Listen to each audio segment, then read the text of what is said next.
estávamos na borda do precipício e apareceu atrás de nós um bode. Então, foi a gente...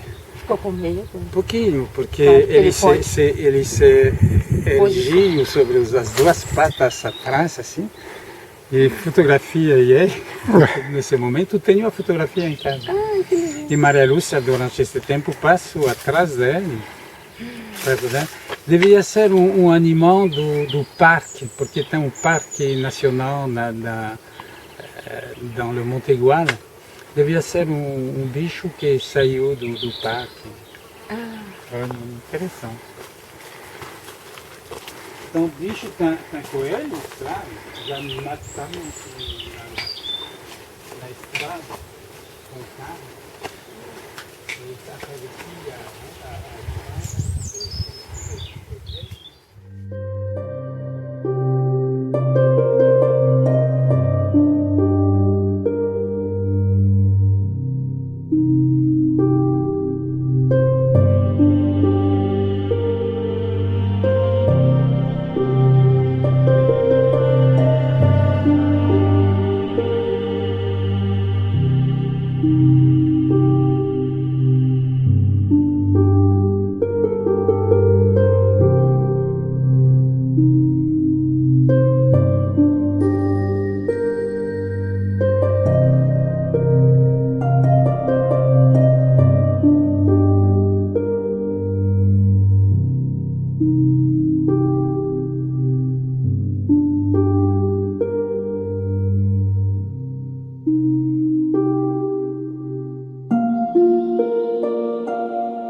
le signe n'est qu'un signe oral, et donc la langue n'est qu'une langue orale, et la langue écrite n'existe pas.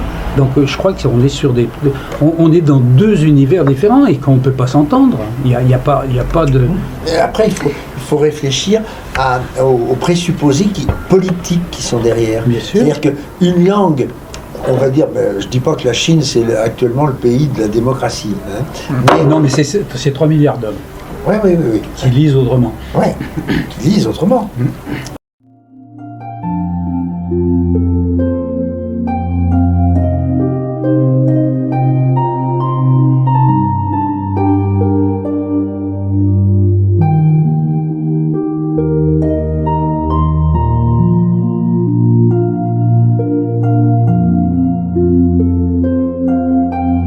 Então, acho que nós iniciamos agora a fala da Dagoberto, a palavra é toda sua, e nós estamos aqui, eu acho que ansiosos para ouvi-lo. O tema é instigante e provocador. Gostei, o título é maravilhoso. Queria agradecer a Ana, né, por ter feito o convite.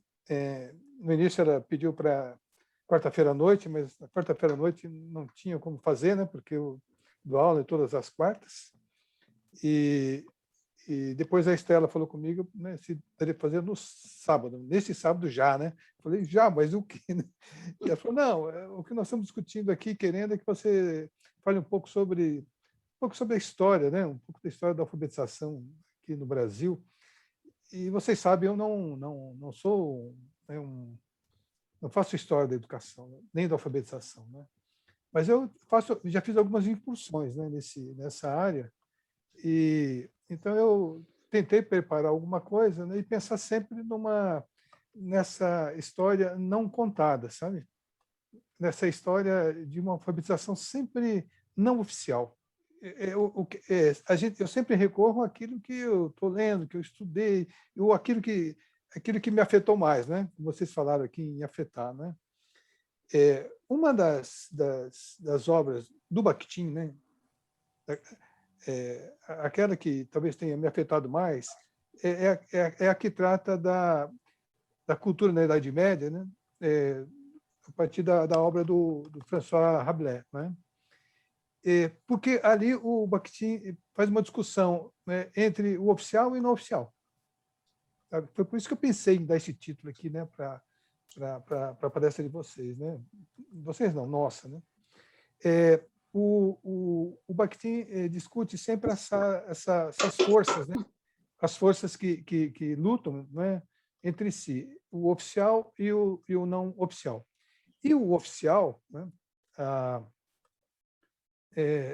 sempre foi mais conservador, né? O oficial é conservador. E o não oficial, ele tende a subverter, né? A desestabilizar aquilo que é oficial. E nós sempre tivemos, nós sabemos, estudamos na escola, né? Sempre havia uma história oficial. E aqui no Brasil, né, nós que passamos pela escola, nós estudávamos uma escola oficial vista pelos portugueses, não é nem pelos brasileiros, né, pelos portugueses. E eu percebo também, não é, na história, acho que tem uma fixada na tela aqui, acho que é a Bárbara que está fixada, tá? Para vocês também? Não, né? Eu não estou me vendo aqui.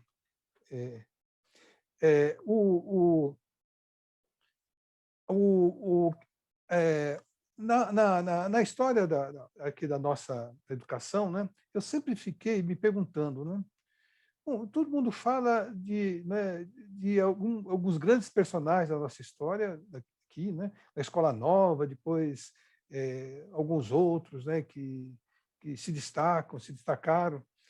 E eu me perguntava sempre, mas será que não tem né, algo não oficial? Quem são essas pessoas, né, na educação que também ficaram obscuras, né? Ficaram no ostracismo, como muitas pessoas importantes da história do Brasil também ficaram, né? O que é que acontecia, né? O que é que eu em 1984, né, eu descobri que a imprensa oficial do Estado de São Paulo ia editar uma edição facsimilar de um conjunto de jornais de uma instituição chamada Confederação Operária Brasileira. Esse conjunto de jornais, né, era situado entre 1908 e 1915. Então, seria publicado um conjunto só, né, um grande livro com esses exemplares. Quando aquilo chegou na minha mão, eu comprei só porque eu sempre tinha essa vontade de conhecer essa história e a história não contada. E eu pensei cá comigo, né, operários, né, jornais operários, deve ter alguma coisa interessante. Quando eu comprei, fui olhar, eu comecei a me dar conta, né, que aquela edição era de sindicatos anarquistas. Então, não eram nem socialistas, nem comunistas, né, mas eram sindicalistas anarquistas que receberam o nome de anarco-sindicalistas. Eu comecei a ler e fui encontrando muitas coisas sobre educação.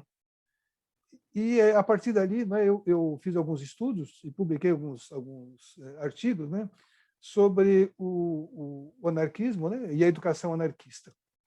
Li muito e percebi que eles tinham alguns ideais, né, diferentes daqueles dos comunistas e talvez dos socialistas, né? Dos comunistas a gente conhece um pouco mais.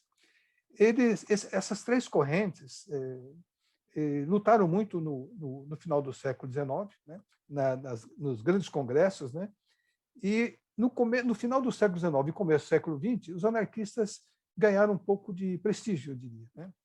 E no Brasil, né, nesse final de século e começo do século XX, o Brasil recebeu muitos imigrantes, né?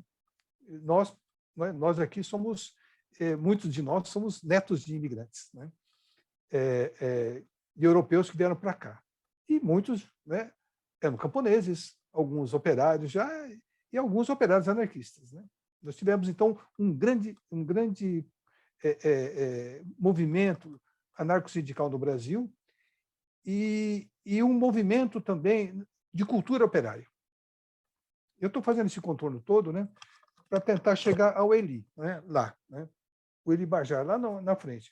Qual é o papel do Elie, né, que lugar o Elie está ocupando nessa trajetória que eu diria não oficial? Né? Bom, se nós fôssemos olhar a história do Brasil no mesmo período, né, nós teríamos, né, nesse começo do século XX, né, uma educação muito precária. Mas no começo, já nos anos 20, né, nós já encontramos alguns vestígios, né, do Lourenço Filho, que foi o grande pesquisador da Escola Nova, né, que ganhou notoriedade nos anos 30, nos anos 40, nos anos 50, né, e nos anos 60, acho que não, nos anos 50. Além de ter sido um grande pesquisador, né, um importante pesquisador, ele também foi um membro da burocracia estatal, né, um membro da administração. E essa projeção, então, o coloca num sistema oficial, né, um pensamento oficial. Nós teríamos, então, nesse momento histórico, né, um oficial que seria teria alguns, né, história da educação, né, nós temos alguns nomes importantes, mas eu queria ficar com o Lourenço Filho, que é o autor que eu conheço mais, né? No não oficial, nós tínhamos, né, essas propostas dos operários, né? Os anarquistas tinham uma visão de liberdade, né, que eles tinham trazido já da Europa, uma educação completamente diferente. Havia uma preocupação, não é, com uma educação, eles não falam em alfabetização claramente, né? Mas a gente percebe que a educação, que a alfabetização, faz parte desse processo de educação que inclui o desenvolvimento da cultura também, sabe? De uma cultura mais, de um conjunto, vamos dizer assim, de atividades que não se circunscreviam apenas à escola, mas não se limitavam à escola, mas havia teatro, havia sessões de música, havia palestras, eram noitadas, vamos dizer assim, não é? Que eles promoviam para desenvolver a cultura entre os operários e também tentavam criar escolas, né? Por outro lado, daqui a pouco eu vou pedir licença para vocês, porque falando dos anarquistas assim fica meio não fica muito não fica muito materializado, né? E eu vou pedir para vocês a delicadeza, né, de ter a paciência de me ouvir lendo as resoluções do Congresso em 1908 sobre a organização anarquista e as propostas de educação, tá? E eu vou citar um deles, tá? Mas daqui a pouco, tá? Agora eu queria falar então da visão do Lourenço Filho. Então, enquanto os anarquistas tomam uma posição clara, né, assim, nós somos operários, nós somos uma classe e temos que tomar consciência de classe. A herança do século XIX foi uma herança de luta entre duas classes claramente antagônicas, né? A burguesia ascendente e o proletariado que estavam nas fábricas submetidos a situações de trabalho muito severas, né? E as crianças também. Então, essa herança chega no século XX e vem para o Brasil. E claramente eles definem, se nós queremos que as nossas crianças tenham uma educação que os emancipe, uma educação que os humanize. Eu estou usando a palavra aqui, mas a gente vai perceber que essa palavra rola também lá, né? Uma educação em que eles não tenham preconceitos, sabe? Uma educação que abra a sua visão para o mundo. Nós não podemos tomar como modelo a escola burguesa. Isso é claro. Nós não podemos contratar os professores dos burgueses e nem pedir que o governo monte escolas para nós. Veja a diferença, né? Eles não estavam reivindicando a escola oficial para os seus filhos, porque eles diziam, não adianta, não vai adiantar, nós conhecemos como é essa escola. Na Comuna de Paris, lá em 1871, eles não tinham essa clareza ainda, sabe? Eles exigiam do governo uma escola para os seus filhos, porque os filhos precisavam de educação. Mas eles queriam que o governo, né, assumisse isso. E quando a repressão e o governo assume, né, o governo francês, eles assumem, mas criam, como a gente já discutiu em outros momentos, em outros eventos, né? Eles montam uma escola pública nos moldes do que se chamou Escola de Jules Ferry, né? Uma escola pública para o operário. Quer dizer, o oficial, uma classe, planeja, organiza uma escola para a outra classe. E é claro que está aí a alfabetização. Né? Os anarquistas sacam isso, né, já no final do século, e aqueles que vêm aqui para o Brasil, portugueses, espanhóis, italianos, né, principalmente, né, esses anarquistas, quando eles chegam aqui, né, eles chegam mantendo intercâmbio com os outros anarquistas dos outros países, e dizendo, não adianta a gente pedir a escola para o outro, a escola nossa tem que ser feita por nós mesmos. Portanto, a alfabetização vai ser feita por nós mesmos. Nós não vamos usar os manuais da outra classe. É esta classe aqui que quer formar seus filhos, portanto, nós vamos usar os nossos materiais. Os livros, claro, os livros que a humanidade está criando, não é? Os materiais que a humanidade cria, toda essa produção, né, que já existe, mas nós temos os materiais, nós temos jornais, nós temos panfletos, nós temos livros. E os livros são escolhidos. Né? Não é qualquer livro. É um livro que atenda a esses objetivos. Por outro lado, nós temos o oficial. O que é que o Lourenço Filho pensava? É a visão econômica. Claramente uma visão econômica. Qual era a preocupação dele como pesquisador? Né? Vocês sabem que nessa época não havia universidades no Brasil, e havia os institutos de formação de professores, né? De nível médio, né? E ele pesquisava aqui em Piracicaba, no interior de São Paulo, e depois, né, se projetou no estado todo e nacionalmente. Mas qual era a preocupação dele? Olha, que é uma preocupação de muitos economistas. Né? Economistas. Quando a gente lê economia, né, esses economistas que falam sobre educação, eles falam desse ponto de vista. Ele dizia, olha, se a gente fizer uma educação assim, do jeito que está, o Estado não aguenta. Sabe? É muito dinheiro que nós estamos investindo e as crianças não se alfabetizam. Elas repetem 1 ano, repetem 2, repetem 3, repetem 4 anos, ficam na escola. Isso é muito gasto. Não, o Estado não pode gastar desse jeito. É perder dinheiro, é jogar dinheiro fora. É uma visão da economia. E ele fala, nós temos que encontrar uma saída. Né? E aí ele faz toda aquela pesquisa, que eu não vou repetir aqui para vocês, né? Uma pesquisa para encontrar um meio de selecionar as crianças e a partir de alguns pré-requisitos, que vocês sabem. Que pré-requisitos? Né? Uma avaliação de como as crianças lidavam com os órgãos dos sentidos. Os olhos, a boca, o ouvido, não é? As mãos. Porque para ele alfabetizar era essa visão, eu diria, hoje, né, olhando, né, a gente é muito severo com as pessoas que fizeram pesquisas anteriores, porque a gente já tem uma história, né? Então a gente olha e fala, olha, né? Mas naquele momento era essa visão que ele tinha. Mas era uma visão oficial. É uma visão burguesa, né? Uma visão economicista. Né? Mas ele dizia, e uma visão também da aparência do fenômeno, eu quero dizer. Né? Porque o fenômeno tem sempre, nós aprendemos que tem uma aparência, isto é, aquilo que se nos apresenta, né, que a gente vê, e aquilo que não é, que é a essência, que a gente tem que investigar. Né? Como dizem os pesquisadores, o próprio Voloshinov, né, e Bakhtin, se a gente não... se tudo, né, que está na cara é a essência, a verdade, para que fazer pesquisa? Não. A gente tem que fazer pesquisa para ver aquilo que não está na cara. Né? Isto é, para ver a essência. E quando me parece, né, que o Lourenço Filho, né, não sei se eu estou sendo muito rigoroso com ele, mas quando ele olha a alfabetização, ele fala, bom, o que é que as crianças fazem?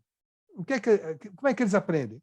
Aprendem, a professora coloca um ditado e coloca uma cópia na lousa, as crianças têm que copiar aquilo, têm que escutar, então elas têm que ter os órgãos dos sentidos bem desenvolvidos. É isso?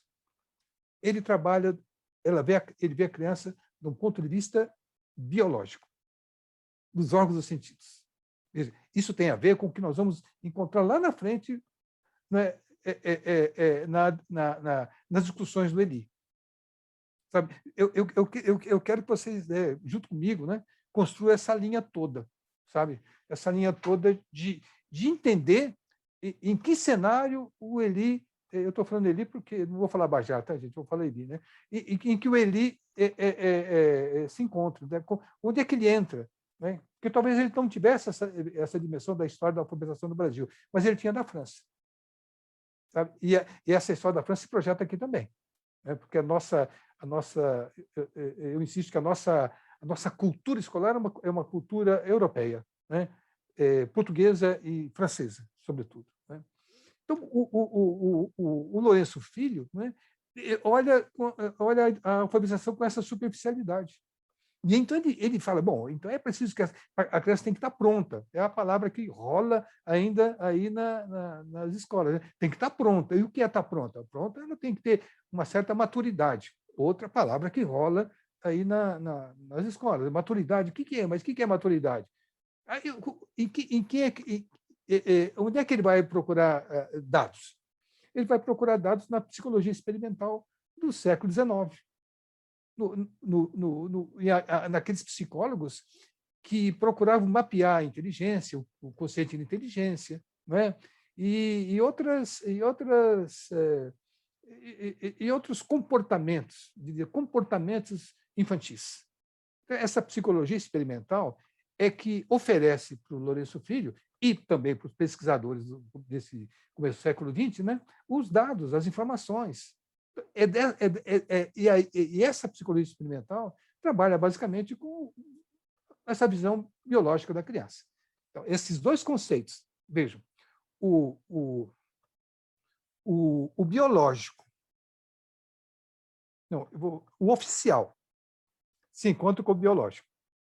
O não oficial vai se encontrar sempre com as ciências humanas, com uma criança que tem uma cultura, uma criança que tem as relações sociais e uma criança que tem história, sabe? Então, as instruções começam aí. E o oficial biológico está ligado à classe à burguesia que conserva, e o não oficial está ligado às ciências humanas, à visão da criança como ser humano, não é?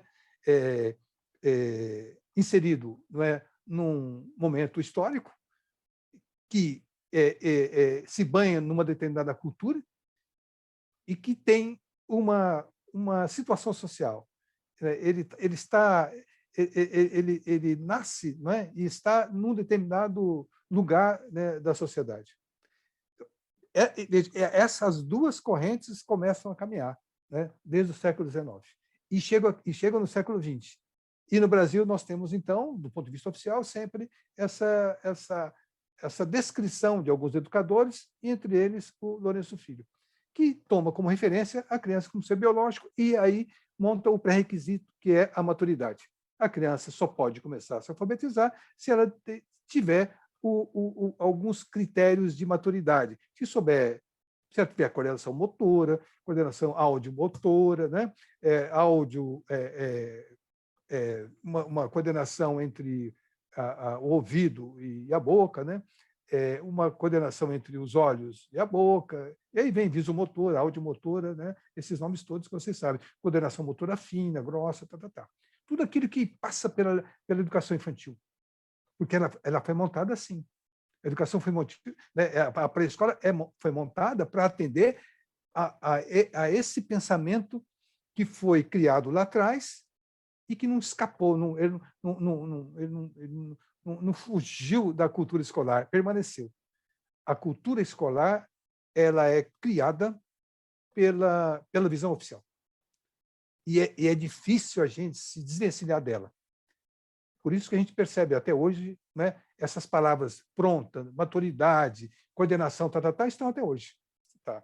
Então, né, então nós temos eu estou querendo marcar essas duas posições, o oficial e o não oficial, né? Onde é que o oficial, né,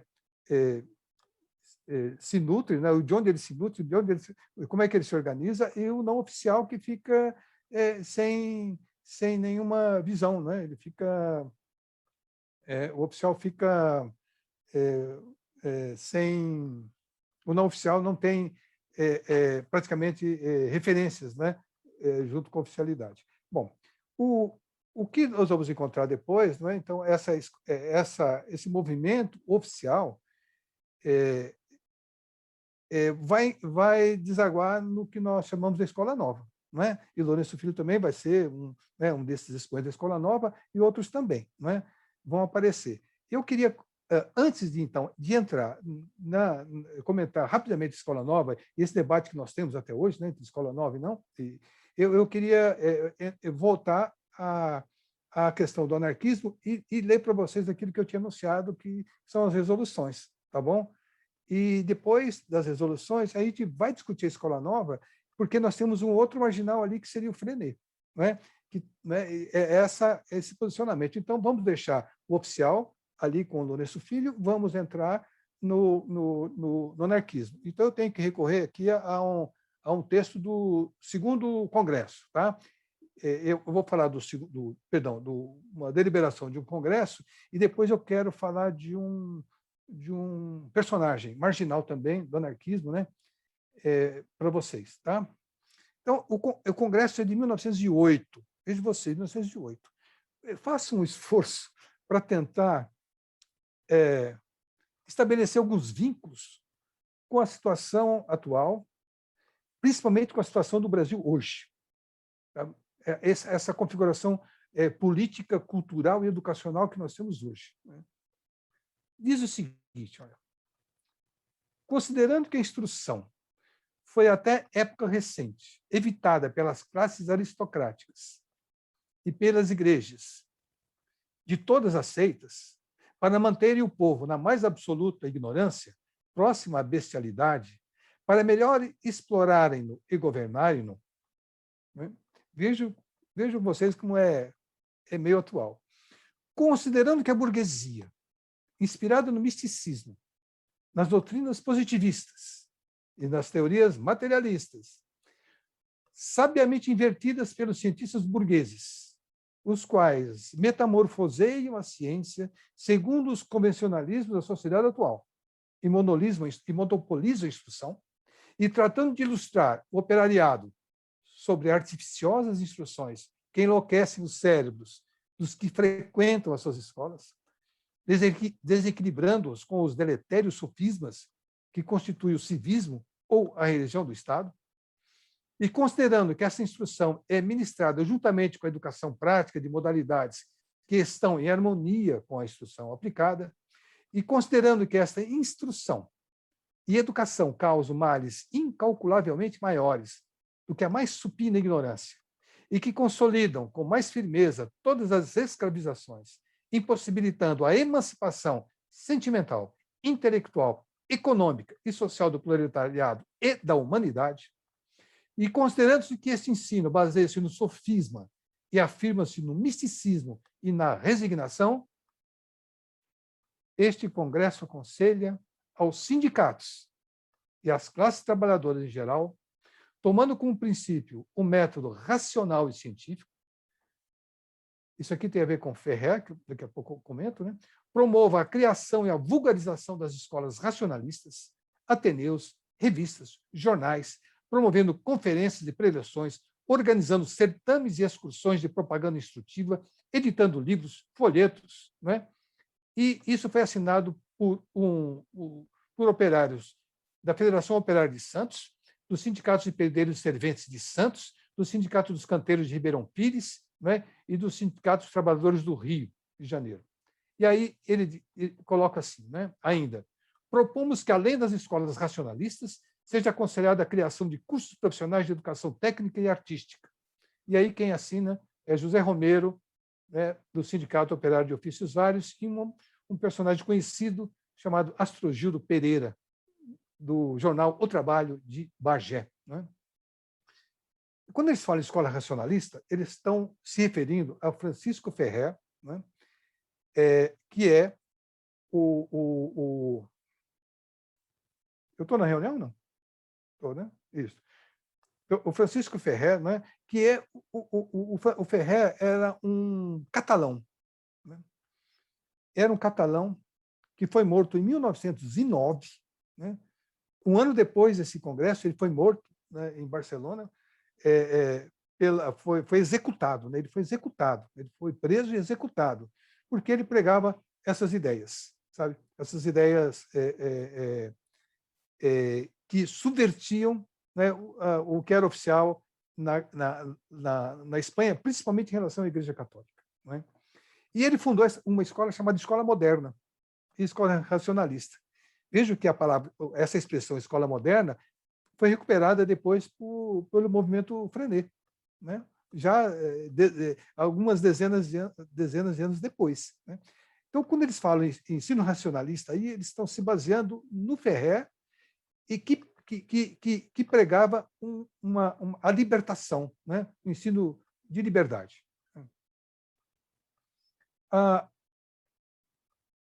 Depois, né, nós tivemos alguns expoentes da educação anarquista. Né? Por exemplo, o Penteado, né, João Penteado, em São Paulo, nós tivemos um espanhol chamava-se Raimundo Soares, mas ele veio para cá com 10 anos, né? E ele assumiu um outro nome aqui no Brasil, chamado Florentino de Carvalho. Né? Esse nome. O Florentino, né, ele foi um soldado da Força Pública Brasileira, de São Paulo, mas aí ele saiu, começou a militar, né, no movimento, foi expulso, foi para a Argentina. Da Argentina ele foi expulso e na verdade, ele foi colocado no navio para ser expatriado para a Espanha, de novo, da Argentina. Mas quando o navio parou aqui no Brasil, os operários tiraram ele do navio. Né?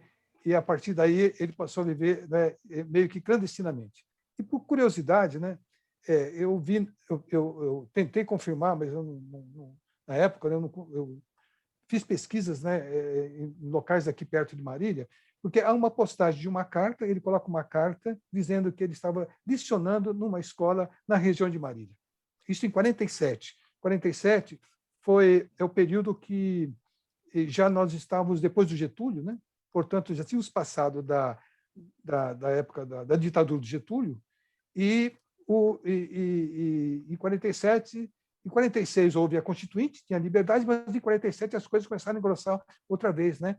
E o Florentino parece que estava aqui na região, na nossa região aqui, em Marília tem uma cidadezinha chamada Oriente, né? Eles estavam numa fazenda ali. Mas eu tentei, eu fui várias vezes para o Oriente, conversei com pessoas antigas, eles não sabiam o nome da fazenda e nunca tinham ouvido falar no Florentino. Mas há indicações que ele tenha morrido de Marília, mas eu já fui aqui no cartório tentar, não consegui, não é? Mas eu ainda vou verificar. E o Florentino ele escreveu uma longa, né, já nos anos posteriores, não mais em 8, mas aí em 13, 14, né, ele escreveu um longo texto sobre educação num desses jornais. Né? E eu queria só tirar alguns trechinhos. Tá? Eu pediria novamente para vocês um pouco de paciência, né, para ouvir o que diz o Florentino naquele momento, né, em 1914. Ele diz o seguinte, então são 107 anos, né? O método racional de analisar e conceber a natureza e a vida é o que foi desprezado porque o Estado, veja, natureza e a vida, foi desprezado porque o Estado e as classes aristocráticas ou burguesas não devem estar dispostos a abrir falência em benefício do bem-estar e do desenvolvimento integral de todos os indivíduos que fazem parte de toda a colmeia humana. Diz ele, mesmo nas democracias, onde se diz ser um fato a igualdade perante a lei, a instrução ainda é um privilégio dos ricos. No entanto, a coerência é patente. Augusto Comte, na sua filosofia positivista, estabeleceu um sistema de instrução e educação compatível com o regime capitalista. Diz textualmente que aos ricos deve ser dada uma instrução integral ou universitária, e aos operários uma instrução elementar e profissional. Qualquer coincidência com o que vocês ouviram a semana passada não é mera coincidência. Né? O que vocês ouviram do ministro da Educação. Ele disse claramente isso aqui, né, isso aqui não. Ele se encaixa exatamente nesse perfil, né, que deveria receber uma crítica do Florentino de Carvalho há 104 anos atrás, 107 anos atrás, né? 107. O ministro disse, né? A universidade é para poucos, e nós temos que investir nos institutos porque eles formam operários, né? E o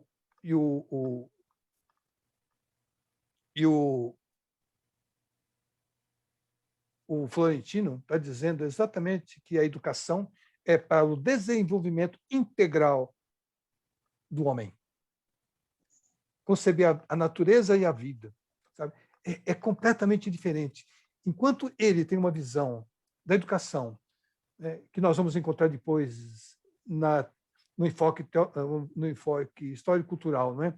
Que a educação promove o desenvolvimento humano, não é? Promove o desenvolvimento do homem e promove o desenvolvimento da espécie, né?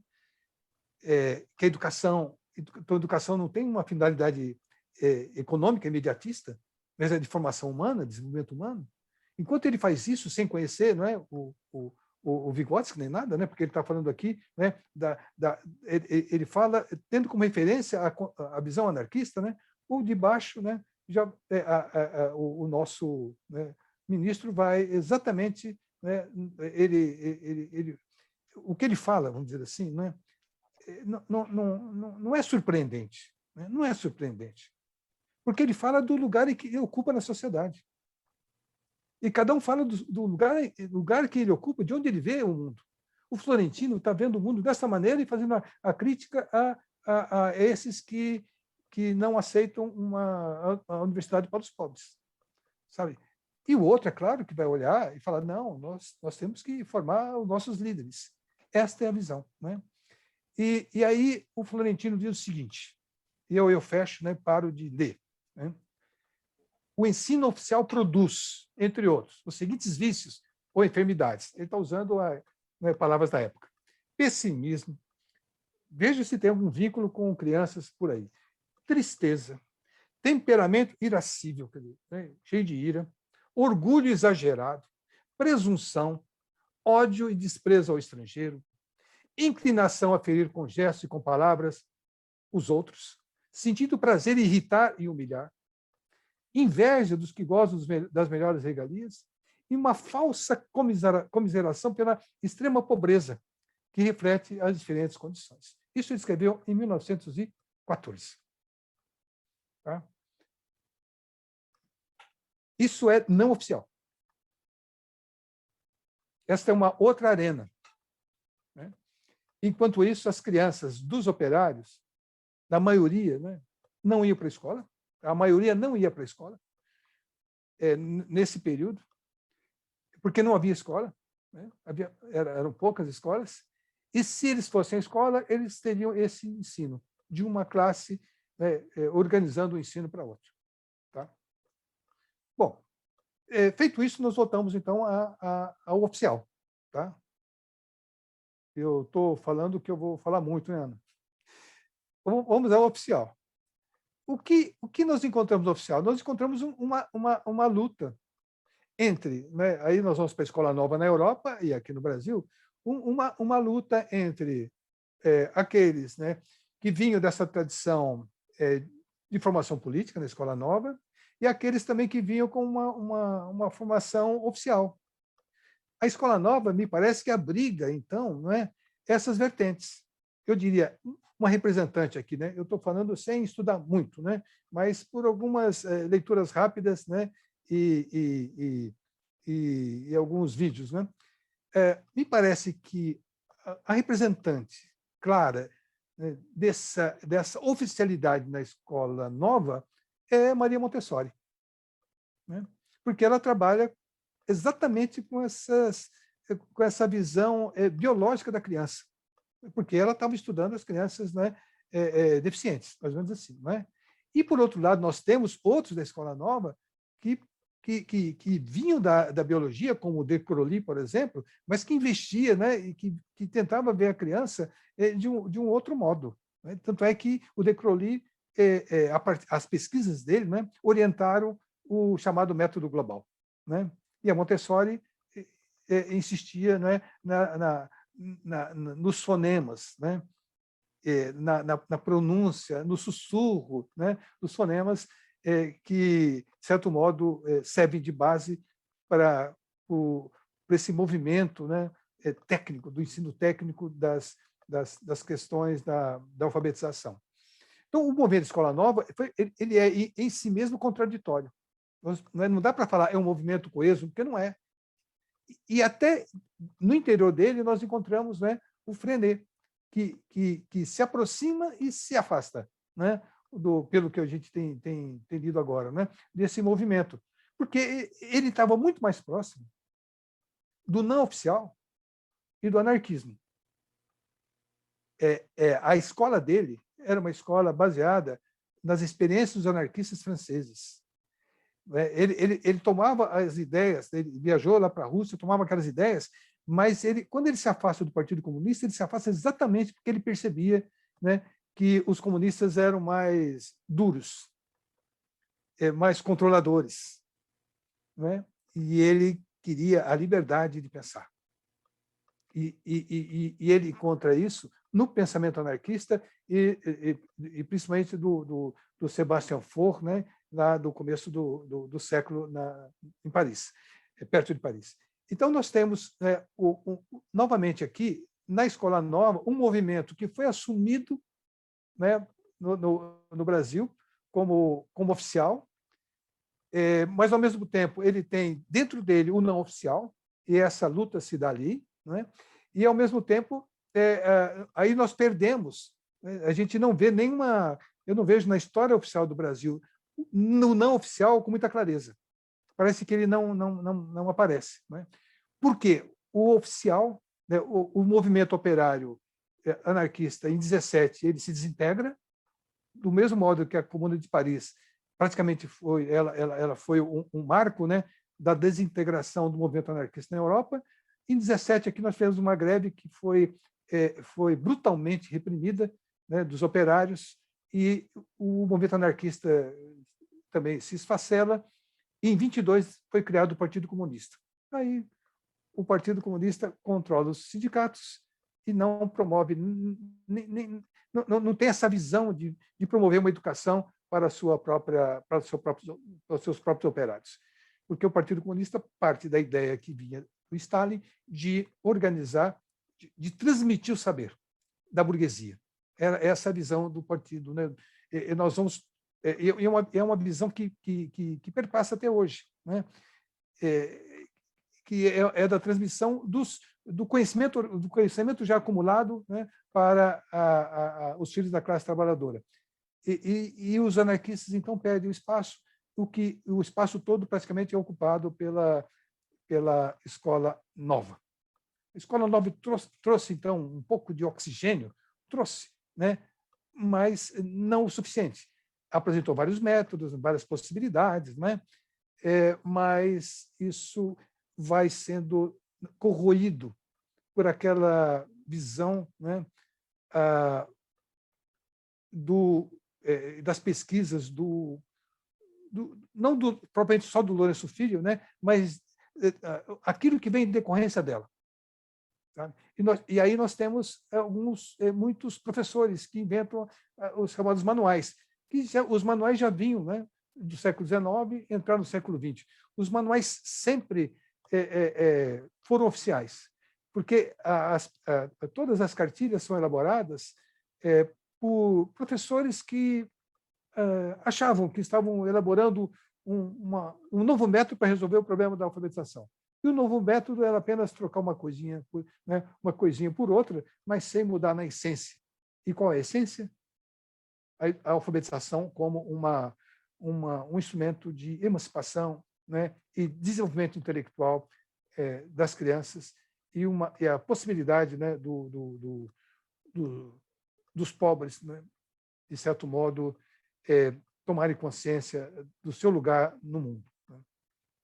No avanço, né, dessa evolução, esse movimento entre o oficial e o não oficial, nós vamos ter um longo período praticamente de cartilhas, né, e só de cartilhas sendo modificadas, e as editoras tomaram conta do mercado, e a alfabetização se baseou no método chamado silábico, né, de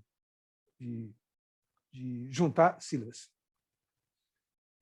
O Lourenço Filho diz assim, né, olha, os americanos, né, eles não têm esse problema lá, porque eles têm que usar a palavra inteira, porque eles não separam sílabas.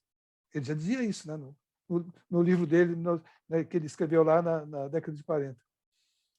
Mas nós não, nós temos uma felicidade, a nossa língua é silábica. Bom, primeiro, ele fez uma afirmação, né, inadequada até para os conservadores de hoje, né, porque a nossa língua, dizem, é alfabética. Ele dizia que era silábica. E aí, o método silábico, né, se espalha. E todas as cartilhas trabalham com o método silábico.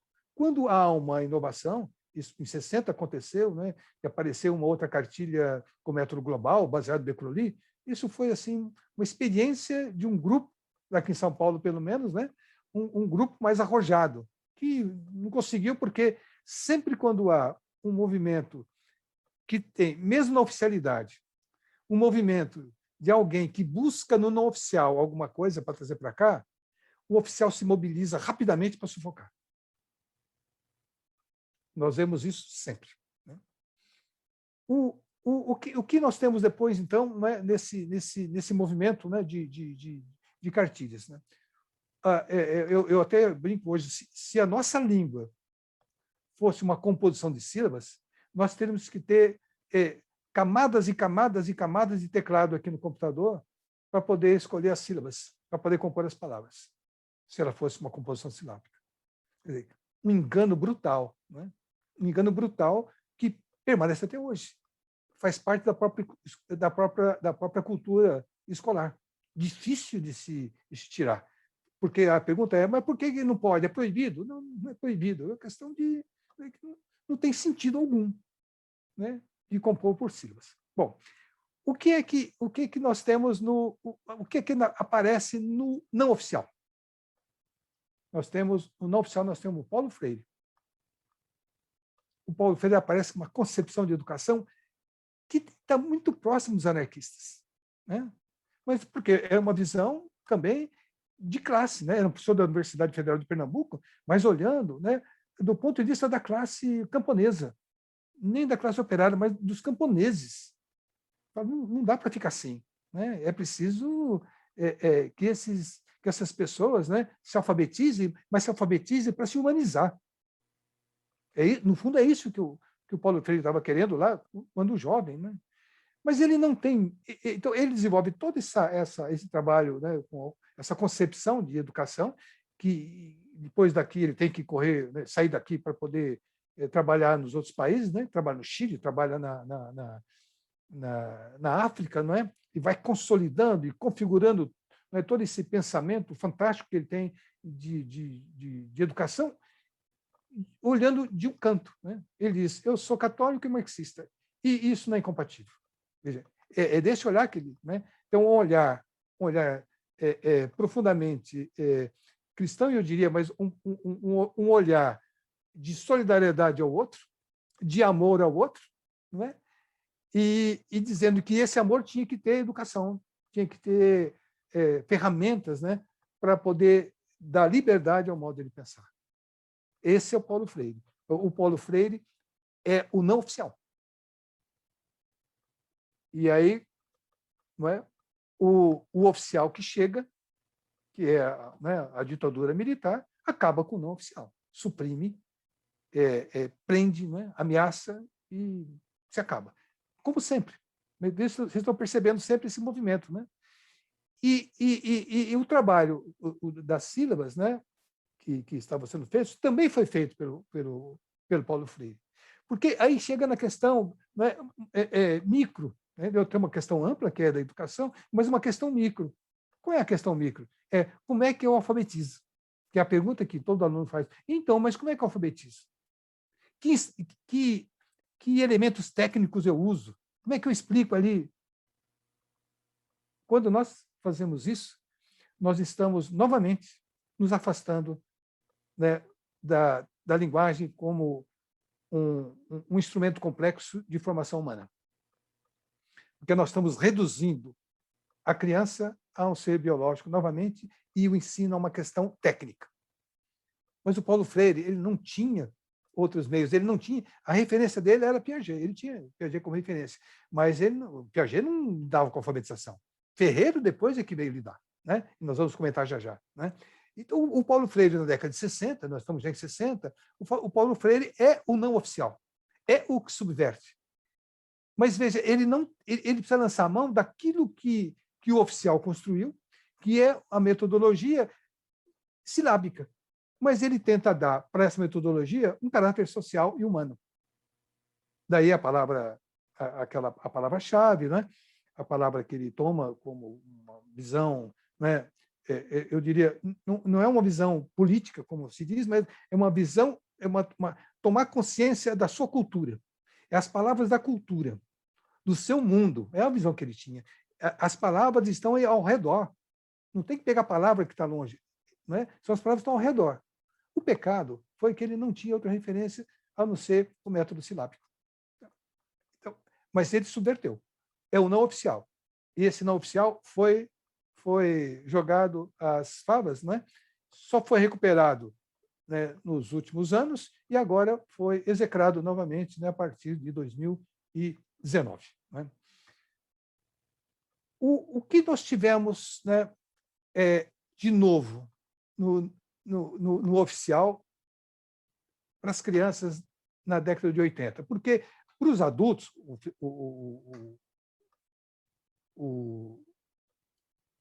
Freire era para os adultos, né? E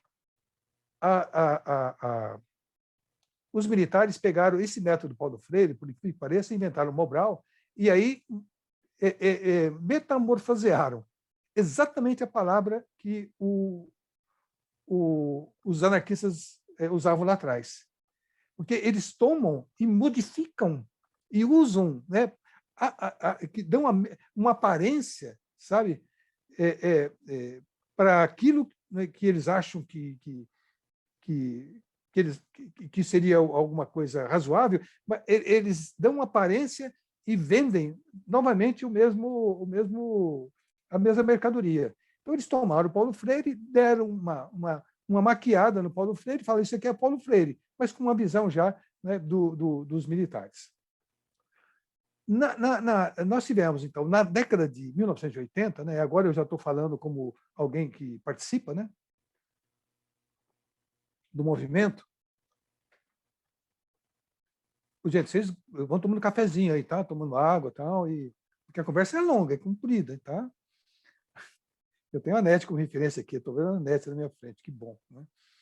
Eu já começo junto com a NET, né? Porque a NET, quando ela falou que ela começou lá com o projeto IP, ela está falando da década de 1980, 83, 84, 85, 86, é isso aí, né? O projeto IP é uma produção já do João Vanderlei, né?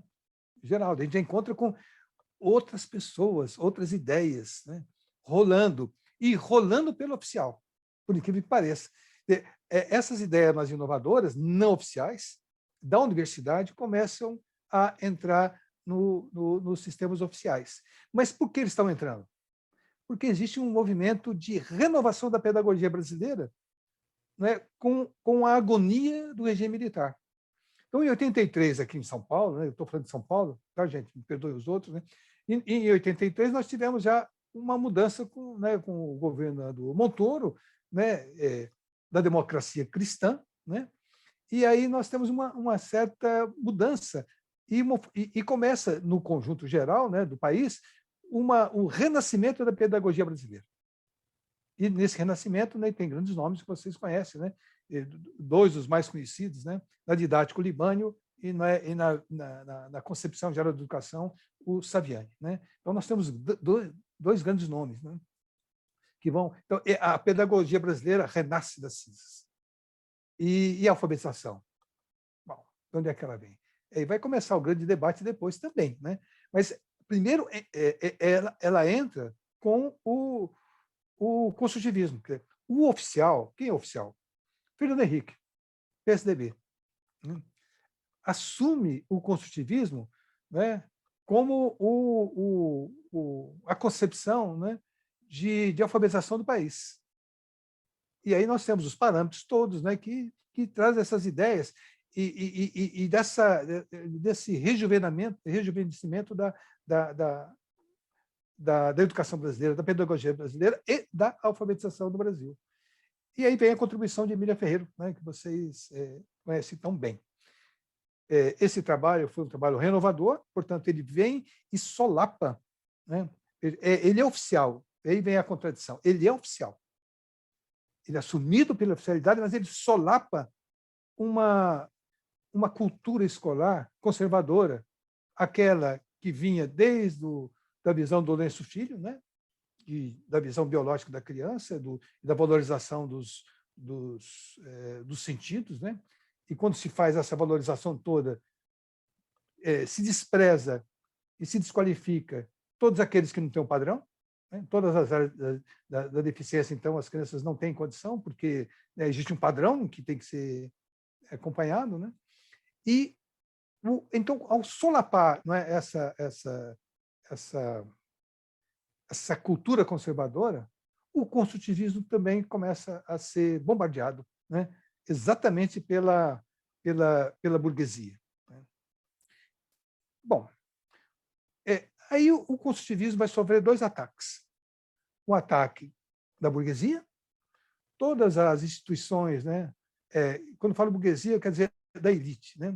Aqui brasileira, né? Todas essas organizações que lidam com a educação, de certo modo, né?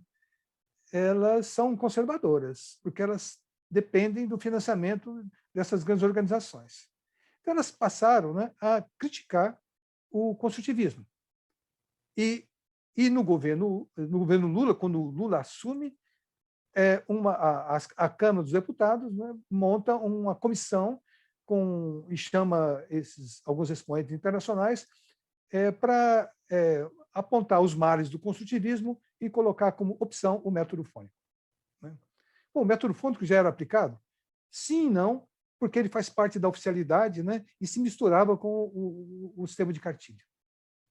Ele já vinha sendo, mas não com uma pureza. É isso que eles, de certo modo, diziam, né, e dizem. Né? O construtivismo sofre esse ataque, mas sofre ataque também daqueles que estavam recuperando a pedagogia brasileira, porque vão colocar o construtivismo no mesmo nível, né, da discussão da Escola Nova. Porque a Escola Nova seria, então, desse ponto de vista, né, da esquerda, eu diria, da esquerda que vem lá da Rússia, do Partido Comunista, né, a Escola Nova teria sido uma válvula de escape do neoliberalismo, ou do liberalismo naquele momento. Né? Foi uma tática, uma estratégia para não perder, né, a mão, né, e só perder os dedos, quer dizer, há uma recomposição, e a Escola Nova, então, se presta ela se presta a um ensino de diluição, ao invés de ensinar os conteúdos fundamentais da formação humana, passa a ensinar a criança a aprender a aprender. Essa crítica, né, do aprender a aprender vai ser posta pela esquerda aqui também no construtivismo brasileiro. Né? A esquerda vai dizer, olha, novamente é uma válvula de escape, porque a oficialidade está tomando o construtivismo e está dizendo que esse, né, é o modo de ensinar as crianças, e as crianças não estão escrevendo bem, estão escrevendo com ortografia, né, enviesada, e o construtivismo ele tem uma outra base, né, a base piagetiana, e não tem uma base vigotskiana. Né? Mais ou menos essa é a discussão que se põe, e tem lá suas razões, porque são duas matrizes, né, epistemológicas diferentes. Né? mas não dá para negar, e eu estou dizendo isso, que o construtivismo solapou, corroeu como não oficial e sendo oficial aquilo que era oficial, que é a tradição da cartilha e do método fônico. Mas recebeu pancada dos dois lados. E a pancada maior, né, vem com o oficial. Porque no momento em que, né, que já no governo, mesmo no governo de esquerda aqui, né, daqui a pouco chego lá, né, nós vamos ter esses embates e agora nós vamos nos encontrar aqui, né, nessa situação que vivemos. Bom, e o não oficial? O que é que está ocorrendo no não oficial? No não oficial, a gente tem alguns se batendo, né, aqui e ali, sem muita organização, tentando trazer uma ideia de alguns pesquisadores, ou nos Estados Unidos, sobre leitura, como Frank Smith, né? Ou na França, como Foucault, né? Que tinha uma experiência de formação de professores lá, ou com esse nosso convidado aqui, né? O ilustre, que é o Eri Bajar, aqui para nós, mais próximo. Né? São figuras não oficiais. Eles não têm nenhum compromisso, né, com a oficialidade. Pelo contrário, são pessoas engajadas politicamente. Então, eu vou me circunscrever agora ao Elie, não é? E ao Foucault. Não é? O construtivismo, né, ele vai ficar nesse embate. Então, nós temos uma outra corrente, né, que vem essa vigotskiana, vamos dizer, não é? Do chamado teoria histórico-cultural ou enfoque histórico-cultural, né? Cada país tem lá o seu nome. Né? Então, nós começamos a discutir um outro modo, né, de alfabetizar as crianças. Não anarquista, aparentemente não anarquista, mas eu acho que, né, se aproxima mais, e não stalinista, porque nós não queremos, né, uma educação, né, num regime como o Stalin. Nós vamos nos abastecer, né, nos alimentar dos pressupostos da teoria histórico-cultural, eu diria, não de todos, porque do mesmo modo que eu disse que a escola nova tem as suas contradições, esse enfoque histórico-cultural não é coeso. Nós temos vários autores e com dissidências. Mesmo lá no começo, Vygotsky, Leontiev, né, dissidências entre eles. É claro que não é possível que seja tão coeso assim. Não é? Então, não dá para dizer que é um enfoque histórico-cultural, é um conjunto todo. Porque nós vamos encontrar, e aí, né, eu vou tentar mostrar quando é que se tocam, né, entre a oficialidade e não oficialidade. Então, nós temos, não oficialmente, o Vygotsky, mas também é interessante que nos parâmetros curriculares nacionais, o Vygotsky aparecia, não com o nome, mas com algumas expressões. O Foucault não aparecia, mas a palavra leitorização, cunhada por ele, aparecia lá.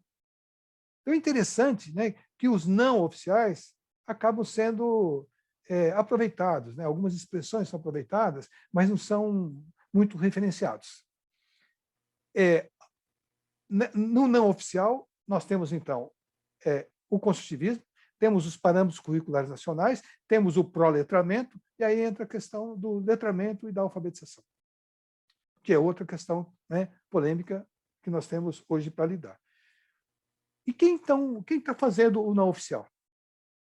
O não oficial é aqueles que se batem contra, não é, uma visão até certo ponto limitada do construtivismo em alguns aspectos, encontra, né, algumas boas contribuições, mas algumas limitações, porque ainda o construtivismo acaba, né,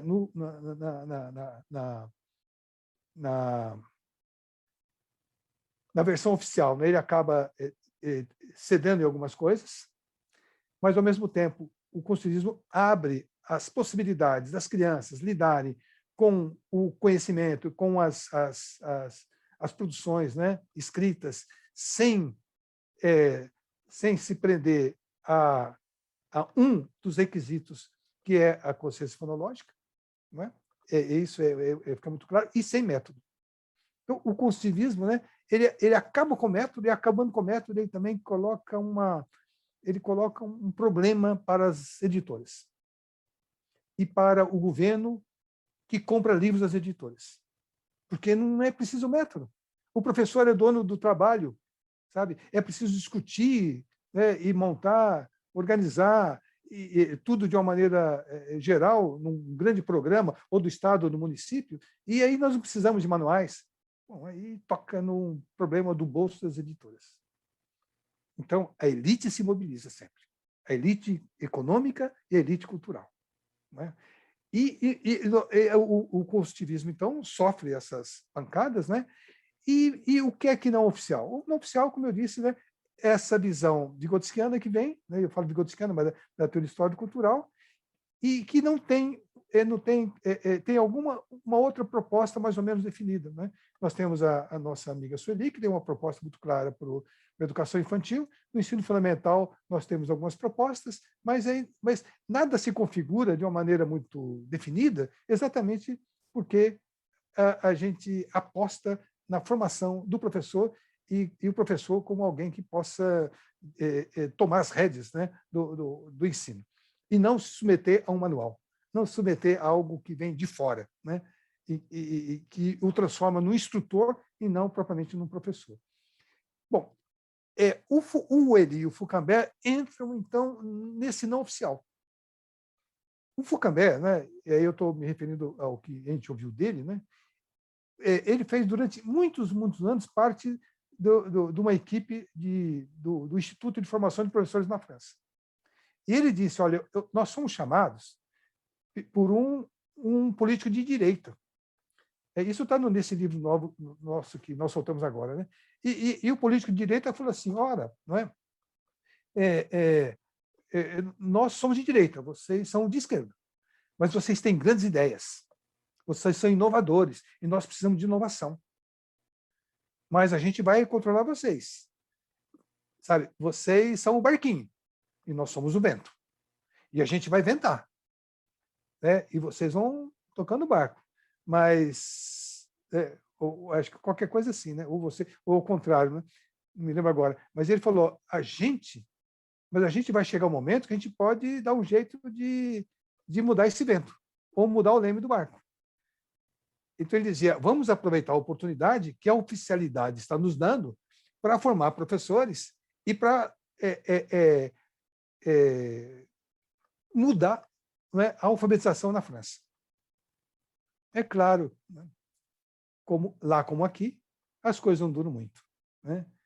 Os políticos mudam, tudo muda, e a oficialidade e a elite econômica e cultural acaba impondo, e a França hoje trabalha com o método fônico.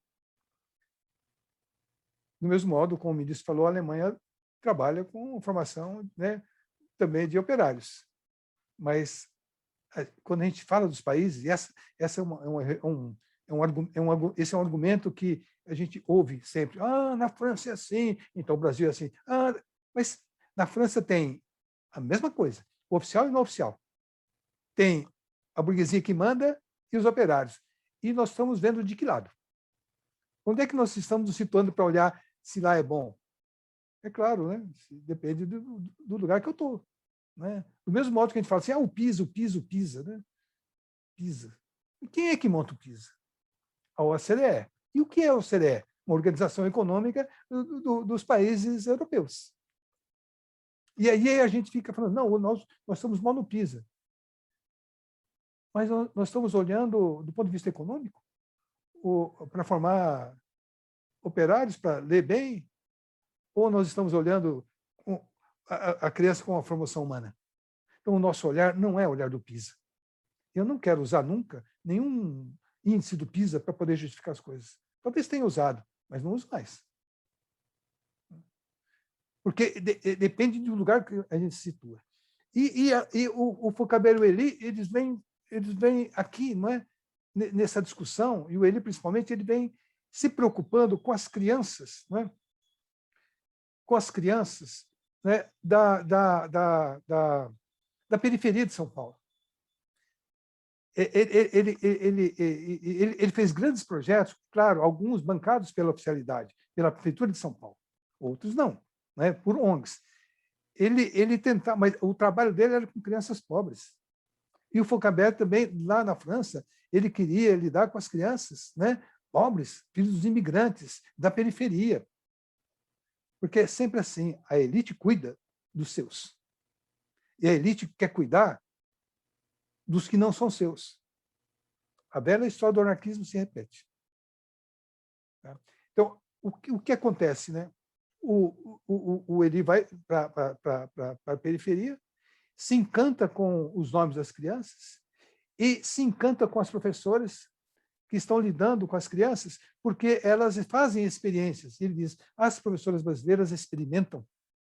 Ele diz isso para a gente. É diferente na França. França não. Sabe? Não tem essa ousadia de experimentar. As brasileiras experimentam, não tem receio, fazem. E dá para a gente tirar conclusões muito boas. Né?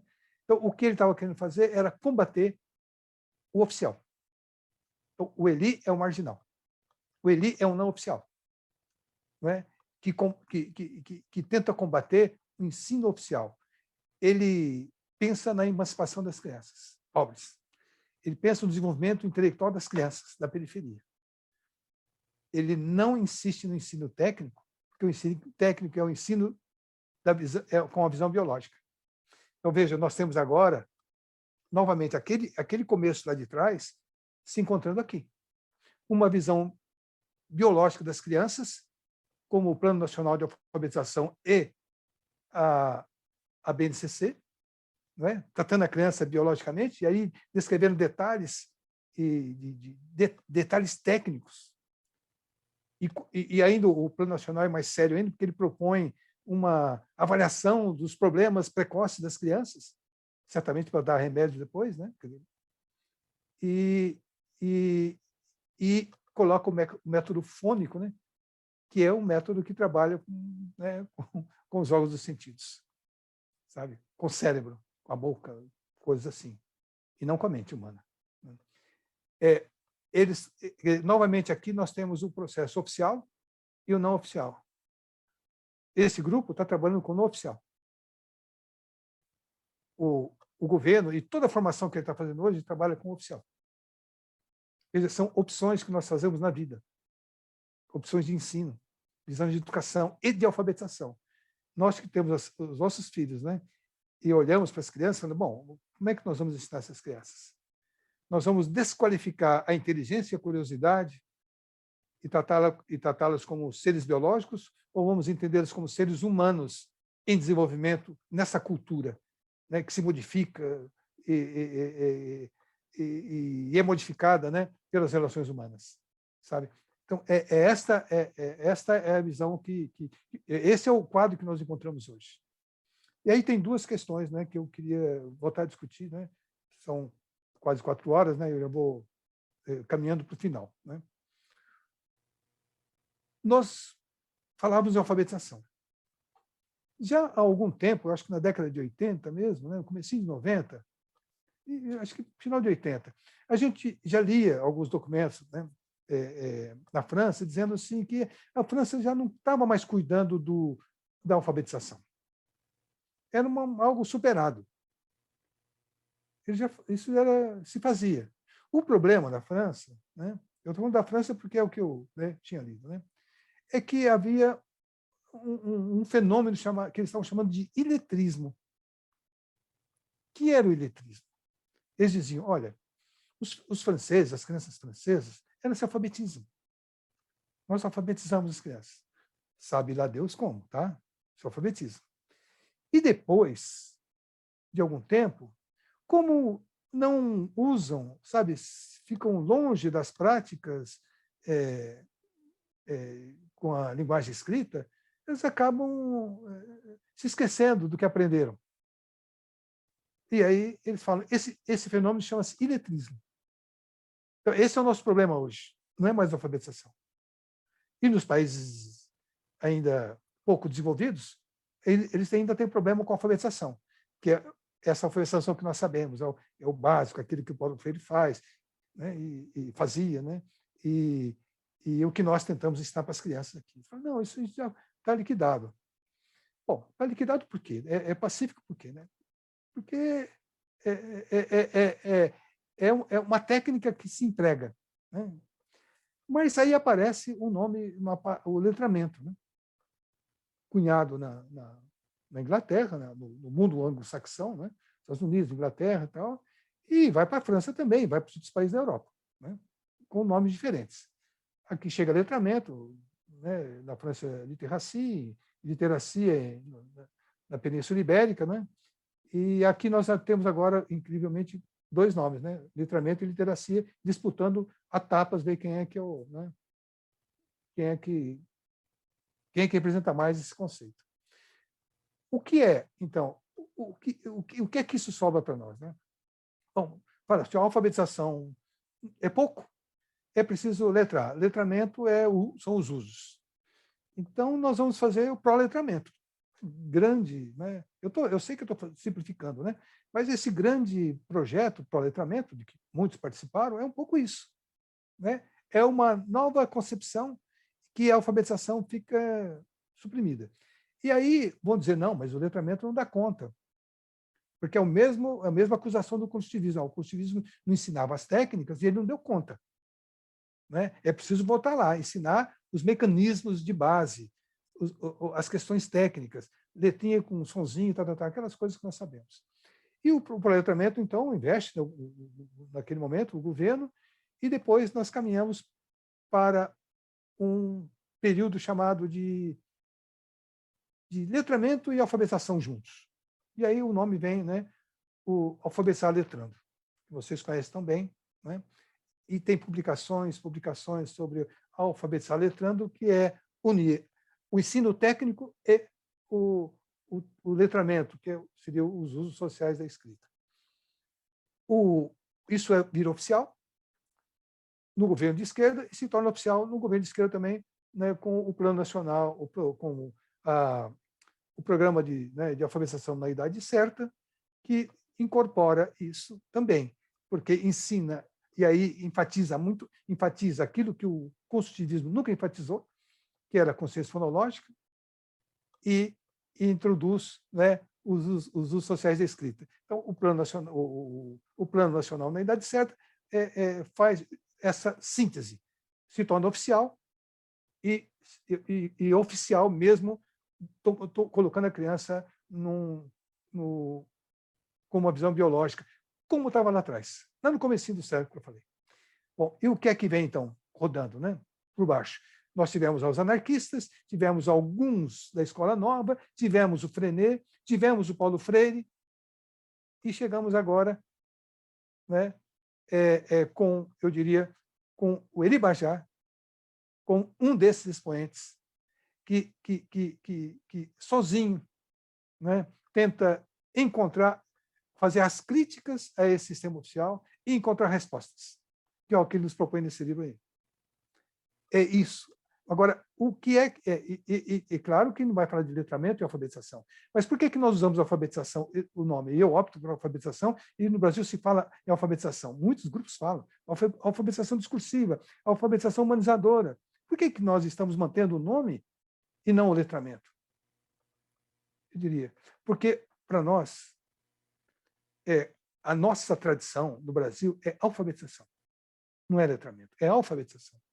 Nós sempre usamos essa palavra, mas essa palavra ela não se limita, aí que vem a questão, porque ela continua sendo usada para quem fala em alfabetização e letramento, mas só que a alfabetização continua sendo aquilo que os franceses diziam lá atrás, que é o ensino técnico, e para nós isso aqui não tem. Não tem. Fala, mas então é letramento? Bom, não é letramento. É alfabetização numa outra visão, a mesma visão que teriam os anarquistas lá no começo do século. Ensinar as crianças com os materiais que rolam na vida, da mesma maneira como o Frenet fazia, sabe? É do mesmo modo. Nós não estamos inventando outra coisa, é a mesma alfabetização. Fala, mas agora está um retrocesso. Não, retrocesso talvez no mesmo nível, né? Na oficialidade tem retrocesso. Nós não estamos sempre trabalhando para poder, né, fazer essa evolução, não é? o que nós tivemos nesse período, eu quero chamar a atenção, né? Mais uma experiência minha, né? Talvez seja a última questão, né? A última abordagem, né? Nós tivemos o movimento dos trabalhadores sem terra, o movimento social. Em 1999, 2000, eu participei da formação de professores nesse movimento. Ali, eles não pegavam cartilhas. A visão deles era a mesma que tinha os anarquistas lá atrás. Eles diziam, se nós queremos educar as nossas crianças, filhos de camponeses desterrados, filhos de camponeses sem terra, ou aqueles que estão na periferia das cidades, filhos daqueles que foram retirados do campo, foram expulsos do campo, né? Porque é tudo isso, né? Nós temos que montar a nossa própria educação e a nossa própria alfabetização. Nós tínhamos alguns cadernos que eram elaborados, né, pelo pessoal da escola de Veranópolis, se não me engano, lá do Rio Grande do Sul. Eram cadernos, né, elaborados, e qual era a teoria de base? Vygotsky. Mas tinha alguma coisa de Ferreiro? Também tinha de Ferreiro. Então, tinha ali, sabe, o que de Ferreiro era inovador e a visão de educação de Vygotsky, porque ainda não tinha propostas de escrita, vamos dizer assim, de atividades. Mas o que é que eles faziam? Eles não davam umas indicações claras, assim, os manuais. Não. Aí como é que eu trabalhava com eles? Porque os professores eram eles mesmos. As meninas que tinham quinta série, sexta série, uma ou outra estava cursando uma universidade, uma ou outra. E eles também tinham a alfabetização de adultos. Então, o que eu dizia para eles? Né? O que é que nós fizemos? Olha, é a vida de vocês que tem que estar aqui. No acampamento, né, tinha uma lona preta e ali era a escola. Olha, o que é que vocês fazem? O que é que rola de escrita aqui? Os cartazes, as faixas, a organização da plantação, sabe? O uso, não de defensivos, mas o uso de uma tecnologia de fertilização do solo diferente, com indicações. É isso que é o material de escrita que vocês têm que ensinar às crianças. E na área da literatura. E aí nós fizemos exercício com as meninas lá. O que é que aconteceu com vocês? Como é que vocês estão aqui? Nós estamos aqui porque nós estamos numa terra tal, quando nós fomos ocupar a terra, nós recebemos tiroteio, morreu não sei quem e tal. Eles contavam histórias. Falei, bom, então me conta essa história. Então, as meninas, cada uma delas contou uma história, sabe? Uma história, um episódio muito claro e definido da vida delas. Eu dizia, isso é alfabetização. As crianças também vivem isso. Então, as crianças podem tentar escrever isso, mas elas também têm que ler isso. Ler o que vocês escrevem, ler esses materiais. Então, esse é o material. Porque é desse canto que vocês estão vendo o mundo. E não falar, bom, nós vamos à alfabetização e pegar o material dos outros. Mas eles pegavam o dinheiro do Estado? Sim. Porque o dinheiro do Estado é disputado. Quem vende cartilhas disputa o dinheiro do Estado. As instituições que vendem os projetos para o Estado pegam o dinheiro do Estado. Se não pego do Estado, pego daqueles que mantêm. Então, eu diria que, eu vou falar já sobre isso, eu falo que tem mais um assunto, vou acabar e não acabo. Né? O Pronera, chama-se Pronera esse projeto. Deve existir ainda, mas eu não tô, né, faz 20 anos que eu não estou nele, mas é um projeto como era aquele dos anarquistas do começo do século. Marginal. E as crianças com consciência de classe, filhos de camponeses, que precisavam da educação para poder compreender a sua vida e o seu lugar na sociedade e promover o seu desenvolvimento. Marginal. Então, existem... Agora, isso não é contado, não tem uma história que conta essa alfabetização marginal. Não tem. É tudo oficial. Toda a história da educação conta a oficialidade e não a marginalidade. Eu chego, por fim, agora a esse momento atual. nós temos fundações. A Fundação Lehman, por exemplo, que forma líderes. Ela recruta crianças pobres e forma líderes. E vocês, líderes políticos. E vocês acompanham os votos, né, como eles votam. A Fundação Ayrton Senna está sempre por perto. Fundação Educação para Todos, Todos para a Educação. Fundação Itaú, Fundação Bradesco, o SESI.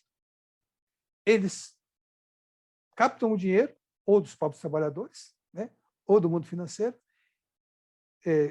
dão uma contrapartida para a sociedade, porque aí tem uma compensação, né, eu suponho que tenha, né, de impostos, e oferece o ensino para a classe trabalhadora. Novamente, é elite, os bancos são a elite do país. E eles montam as escolas para os filhos dos seus trabalhadores. O SESI também monta a escola para os filhos dos trabalhadores. Agora, é preciso analisar que tipo de formação essas crianças têm. Sabe? Como eles são alfabetizados e o que quais são os conteúdos, né, que são, a maneira como são ensinados os conteúdos. É claro que nunca serão como MST e nunca serão como os anarquistas. Claramente não, e nem pode ser. A única distinção é que eles estão, aí vem a discussão lá de trás do Foucault, eles fazem uma escola para o povo. E lá, o Pronera, o Freinet e o Paulo Freire e os anarquistas faziam uma escola do povo. Eles mesmos faziam a escola deles. Aqui não. É uma classe que oferece escola para o outro, como o Gilles de Ferry fez lá, na França. É uma classe que organiza a escola para o outro. Sabe? Esse é o mapa que nós temos. E as escolas confessionais também fazem isso, não é? Então, quando a elite cultural e econômica do país quer fazer uma educação para os seus filhos, ela monta e coloca as mensalidades em um preço muito alto, altíssimo, né? Mas é para elas. Quer dizer, nenhum pobre vai pagar aquilo. Mas eles fazem uma educação, aí sim, é uma educação não para o povo, é uma educação para os seus filhos, coisa que o povo já não consegue mais fazer. Eu diria, os sindicatos de hoje não são os sindicatos anarquistas. Os sindicatos de hoje, suponho, né? Eu não conheço, eles não têm escolas para as crianças. Não tem. E depende do sindicato também, né? Mas eles não têm escolas. Falam, não, nós vamos ensinar com o nosso dinheiro as nossas crianças. Não. Então, essas arenas, só para fechar aqui no título, né? Esses tempos, essas arenas, entre o oficial e o não oficial, tem tudo isso. E nós estamos aqui. E o Elie, com o livro dele, se situa no não oficial. Ele tem... E aí fala, bom, mas ele tem uma visão linguística. Tem, é a formação dele. Querendo se aproximar dessa vertente, né, que nós chamamos do enfoque histórico-cultural. Ele não tinha isso ainda. Mas a contribuição que ele deu, né, que ele dá, no combate, porque ele... Eu disse, acho que lá no prefácio, né, ele quer combater o oficial no próprio terreno do oficial. Ele combate na própria visão linguística, ele combate na própria visão da palavra. Sabe? Veja, ele não investe nos textos, no gênero, ele não trabalha com essa visão que a gente tem do ponto de vista bakhtiniano, volochnoviano, não é? E da teoria histórico-cultural. Não, ele pega a palavra e discute com eles ali e fala assim, não é assim, sabe? Porque isso aqui não promove o desenvolvimento intelectual de uma criança, desqualifica uma criança. Então, é ali que ele combate. Sabe? É isso que é interessante. Né? Então, para mim, ele se coloca nesses tempos e nessas arenas marginais e não oficiais que estão nesse embate que não acaba. Então, eu fecho com aquela visão do ministro, né? Quando ele diz, a universidade é para poucos. O futuro são os institutos que formam técnicos. Ele está sendo coerente, o que não é surpreendente. Surpreendente é ter assim, a coragem de dizer isso de uma maneira aberta. Sabe? Mas ele revela de onde ele está. Seria o Gilles Ferry de hoje. Sabe? Como o Gilles Ferry foi claro lá, ele está sendo claro aqui. Cada um no seu lado e no seu olhar. O problema é nosso, de tentar trabalhar como vocês estão trabalhando, né? Nós aqui nesse grupo, para tentar encontrar caminhos alternativos não oficiais e da liberdade de pensar para as crianças. Né? Esse parece que é o nosso caminho. Fechei.